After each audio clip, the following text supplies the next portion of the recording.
अस्सलाम वालेकुम दोस्तों, सऊदी अरब की आज की ताज़ी फटाफट और बड़ी खबरों में आपका स्वागत है। मैं मोहम्मद साकिब और आप देख रहे हैं गल्फ लाइव हिंदी।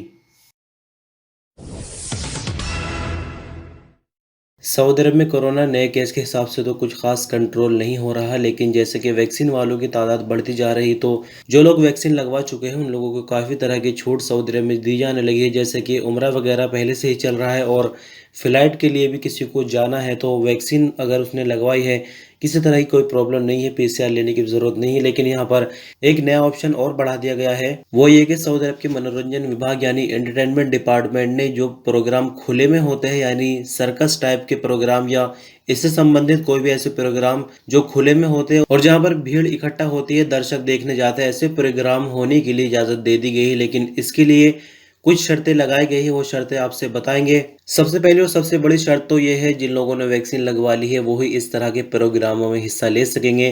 तवक्कलना ऐप के जरिए स्टेटस चेक किया जाएगा कि बंदे ने वैक्सीन लगवा रखी है या नहीं। खुली जगह पर होने वाले प्रोग्राम में सिर्फ 40% तक लोग ही हिस्सा ले सकेंगे, यानी 40% का मतलब यह है कि सोशल डिस्टेंसिंग को यहाँ भी मेंटेन करना होगा। सोशल डिस्टेंसिंग के साथ ही नोज मास्क की पाबंदी लगातार करनी होगी। प्रोग्राम के मैनेजमेंट को सैनिटाइजर भी देना होगा, जबकि प्रोग्राम के जो टिकट होंगे सिर्फ ऑनलाइन ही बेचे जा सकेंगे। ऑनलाइन टिकट बेचे जाने के साथ ही ऑडियंस को टाइम भी देना होगा कि उनको कब प्रोग्राम में आना है और कितने टाइम तक वो यहाँ रुक सकते हैं, ताकि भीड़ भाड़ जो है वो इकट्ठी ना हो। मैनेजमेंट को ये भी कहा गया है कि एंट्री और एग्जिट यानी अंदर जाने का दरवाज़ा अलग होना चाहिए और बाहर निकलने के लिए अलग दरवाज़ा होना चाहिए। जबकि दाखिले के यानी एंट्री पॉइंट पर टेम्परेचर चेक किया जाए और सांस लेने में अगर कोई मुश्किल हो वो भी देखा जाएगा। अगर किसी ऑडियंस में या फिर वर्कर में सांस लेने की कोई मुश्किल आती है, टेम्परेचर बढ़ा हुआ होता है, तो उनको अंदर नहीं जाने दिया जाएगा। तो देख सकते हैं कि वैक्सीन वालों के लिए किस तरह की सुविधाएं अभी सऊदी अरब में दी जाने लगी है, और जिस तरह से आहिस्ता आहिस्ता वैक्सीन का दायरा लगातार बढ़ता जा रहा है, तो जो पाबंदियां सख्त लगाई गई है आने वाले वक्त में वो भी हटाई जाएंगी। लेकिन जो भी सुविधाएं मिल रही है वो सिर्फ वैक्सीन वालों को मिलेंगी। इसके लिए ज़रूरी है कि जिन लोगों ने वैक्सीन नहीं लगवाई है वो कोशिश करते रहे वैक्सीन लगवाने की, और जैसे ही टाइम मिल जाए फ़ौरन ही वैक्सीन लगवाए।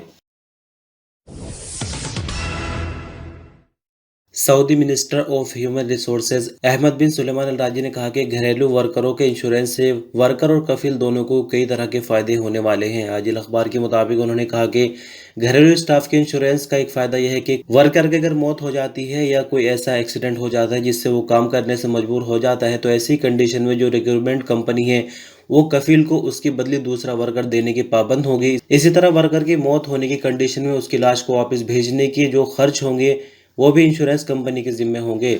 वर्कर अगर कफील के पास से भाग जाता है तो पहले 2 सालों के दौरान कफील को रिक्रूटमेंट कंपनी ही दूसरा वर्कर देगी, यानी 2 साल की पूरी तरह से जिम्मेदारी कंपनी की होगी।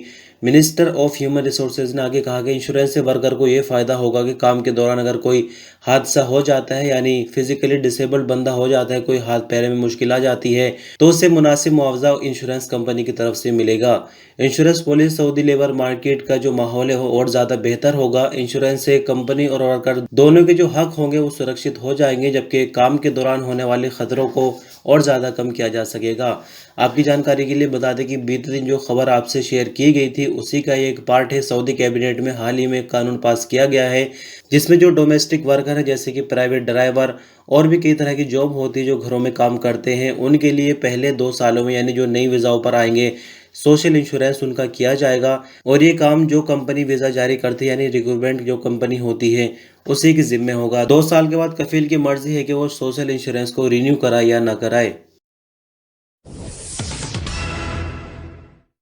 सऊदी अरब के संबंधित विभाग ने उन देशों की लिस्ट जारी की है जहां सऊदी आसानी से जा सकते हैं। ना तो उन्हें पहले से वीजा लेने की जरूरत होगी और ना ही उनको वहां जाने पर क्वारंटाइन किया जाएगा। अखबार 24 के मुताबिक 8 देश ऐसे हैं जहां सऊदी शहरियों को जरूरी हेल्थ सुविधाएं दी जा रही है और जहां वो बिना वीजा के आसानी से पहुंच सकते हैं। इनमें सबसे पहले नंबर पर यूनाइटेड अरब अमीरात है। यूएई जाने वाले सऊदी को होटल क्वारंटाइन से छूट है, जबकि पीसीआर टेस्ट की रिपोर्ट दिखानी होगी जो कि सफर से 72 घंटों के अंदर की होनी चाहिए। दूसरा देश कतर है, जहां कोरोना वैक्सीन की दोनों खुराकें लेने वाले सऊदियों के लिए होटल क्वारंटाइन की पाबंदी नहीं है, लेकिन पाबंदी ये करनी होगी कि कतर पहुंचने से पहले यानी 14 दिन पहले कोरोना की वैक्सीन ले ली गई हो। बहरीन जाने के लिए भी वैक्सीन की दोनों खुराकें ज़रूरी है। मालदीव के लिए ज़रूरी है कि पीसीआर टेस्ट करा ले या वैक्सीन की दोनों खुराकें ले चुके हो। 1 साल से ज्यादा उम्र के बच्चों के लिए पीसीआर की शर्त नहीं रखी गई है। सऊदी शहरी अल जजीरा यानी आइसलैंड भी जा सकते हैं, लेकिन वहां पर उन्हें 72 घंटे के दौरान का कोरोना टेस्ट देना होगा। जॉर्जिया जाने के लिए जरूरी है कि वैक्सीन लग चुकी हो। साउथ अफ्रीका भी जा सकते हैं, पीसीआर की रिपोर्ट दिखानी होगी। यूक्रेन के सफर के लिए कोरोना हेल्थ इंश्योरेंस और पीसीआर सर्टिफिकेट दोनों जरूरी है। सऊदी मिनिस्ट्री ऑफ एजुकेशन ने 3 सेमेस्टर पर आधारित नए एजुकेशनल ईयर का शेड्यूल जारी कर दिया है।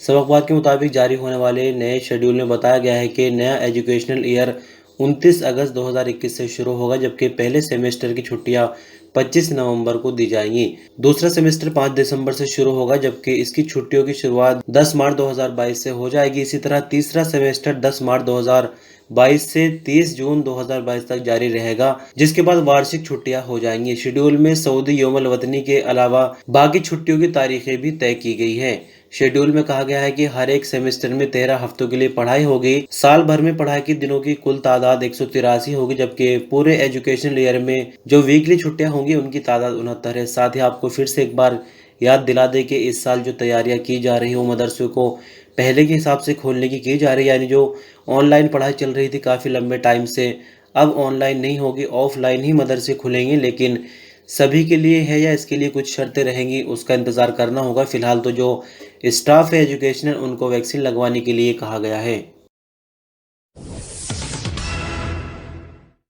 सऊदी अरब के मौसम विभाग ने जुमा यानी 28 मई को सऊदी अरब में मौसम के हवाले से क्या कुछ बदलाव होने जा रहा है उसके बारे में पूर्वानुमान बताया है। अखबार 24 के मुताबिक मौसम विभाग का कहना है कि जुमे को असीर, बाहा, मक्का मुकर्रमा और मदीना मुनव्वरा के ऊपरी इलाकों पर गरज चमक के साथ बारिश की उम्मीद है।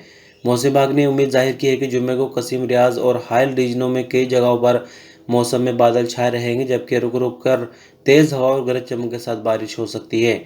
मौसम विभाग ने आगे कहा कि जुमे को सऊदी अरब में मैक्सिमम टेम्परेचर यानी 45 डिग्री सेंटीग्रेड अल अहसा और हफर अल बातिन में होगा, जबकि सबसे कम टेम्परेचर यानी 12 डिग्री सेंटीग्रेड अल सौदा में रहेगा।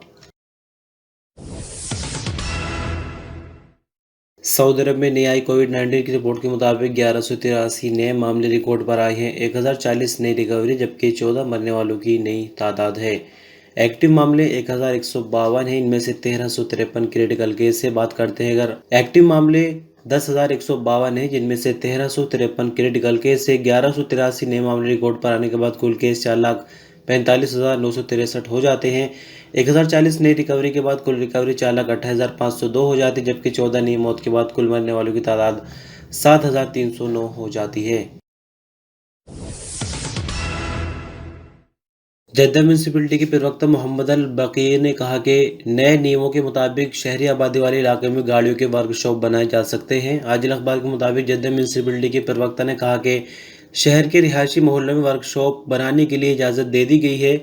प्रवक्ता का आगे कहना था कि आबादी के अंदर गाड़ियों के वर्कशॉप बनाना कानून के खिलाफ नहीं, लेकिन जो नियम बल्दे की तरफ से बनाए गए हैं उनका पालन करना हर वर्कशॉप के मालिक की जिम्मेदारी हो जाती है। प्रवक्ता का कहना है कि जद्दा के उत्तरी और दक्षिण पश्चिमी इलाकों में इंडस्ट्रियल सेक्टर मौजूद है, इन जगहों पर गाड़ियों के वर्कशॉप भी बनाए जा सकते हैं। जद्दा म्यूनसिपलिटी के प्रवक्ता ने आगे कहा कि कानून के खिलाफ जो वर्कशॉप काम कर रहे हैं उन पर लगातार कार्रवाई जारी रहेगी और हाल ही के दिनों में यानी म्यूनसिपलिटी की चेकिंग के दौरान 25 वर्कशॉप बंद की जा चुकी है, लेकिन जो वर्कशॉप कानून के मुताबिक होंगी, चाहे वो किसी भी इलाके में हो, उनको बंद नहीं किया जाएगा। सऊदी मिनिस्ट्री ऑफ हेल्थ का कहना है कि कोरोना वैक्सीन की अब तक 1,35,38,582 खुराकें दी जा चुकी है। अखबार 24 के मुताबिक हेल्थ मिनिस्ट्री की तरफ से जारी बयान में कहा गया है कि बीते 24 घंटों के दौरान सऊदी शहरी और यहाँ रहने वाले अजनबियों को वैक्सीन की 1,82,100 नई खुराकें दी गई है और ये काउंटिंग लगातार जारी है, क्योंकि सऊदी अरब में कुछ वैक्सीन सेंटर ऐसे हुए जो 24 घंटे लोगों को वैक्सीन की सुविधा दे रहे हैं। तो इसीलिए मिनिस्ट्री ऑफ हेल्थ फिर से लोगों से अपील करती है कि कोरोना वैक्सीन के लिए सेहत ऐप पर बुक करें और जैसे ही आपको टाइम मिल जाए अपने टाइम के अकॉर्डिंग दिए गए वैक्सीन सेंटर पर पहुंचकर खुद को वैक्सीन लगवाएं, कोरोना से सुरक्षित करें। सऊदी अरब की राजधानी रियाद में पुलिस प्रवक्ता मेजर खालिद अल क्रिदिस का कहना है कि कार चोरी करने वाले 2 सऊदियों को गिरफ्तार कर लिया गया। वारदात के वक्त कार में एक औरत भी बैठी हुई थी। सऊदी प्रेस एजेंसी के मुताबिक पुलिस प्रवक्ता मेजर खालिद क्रेदिस ने बताया कि कार की चोरी में शामिल दोनों सऊदियों में से एक कार लेकर फरार हुआ था, जबकि दूसरे ने वारदात में उसकी मदद की थी। पुलिस प्रवक्ता ने बताया कि कार में बैठी औरत ने चोर का इरादा भांपते ही चलती कार से छलांग लगाकर अपनी जान बचा ली थी। पुलिस प्रवक्ता ने आगे बताया कि चोर ने चोरी की कार खुफिया अड्डे पर छिपा दी थी, लेकिन पुलिस ने पता लगाकर उसको बरामद कर लिया। वारदात में शामिल दोनों सऊदियों के खिलाफ मुकदमा दर्ज करके पब्लिक प्रोसिक्यूशन के हवाले कर दिया गया। जेद्दा म्यूनिसिपैलिटी ने मार्केटों में चेकिंग के दौरान कोरोना एसओपीज के 83 वायलेशन रिकॉर्ड किए, जबकि 64 दुकानों और मॉल्स वगैरह को सील किया गया। वायलेशन में सोशल डिस्टेंसिंग की पाबंदी न करना, मास्क न पहनना, जबकि मॉल्स या दुकानों में एंट्री गेट पर टेम्परेचर चेक नहीं किया जा रहा था। सऊदी एजेंसी के मुताबिक जेद्दा म्यूनिसिपैलिटी का कहना है कि शहर भर में मार्केटों में चेकिंग के 4040 दौरे किए गए और इन चेकिंग दौरों के दौरान ही ये कार्रवाइयां की गई है। तो दोस्तों, बस खबरों का सिलसिला यहीं तक। आप वीडियो पर अंत तक बने रहे, बहुत बहुत शुक्रिया। एक लाइक देकर हमारी मेहनत को कामयाब बना सकते। चैनल पे नहीं तो सब्सक्राइब करके बेल बटन दबाकर ऑल पर भी क्लिक करें, ताकि इसी तरह की वीडियोस आपको मिलती रहे। आपका कोई सवाल सुझाव हो तो कमेंट में ज़रूर पूछे। शुक्रिया। अल्लाह हाफिज़।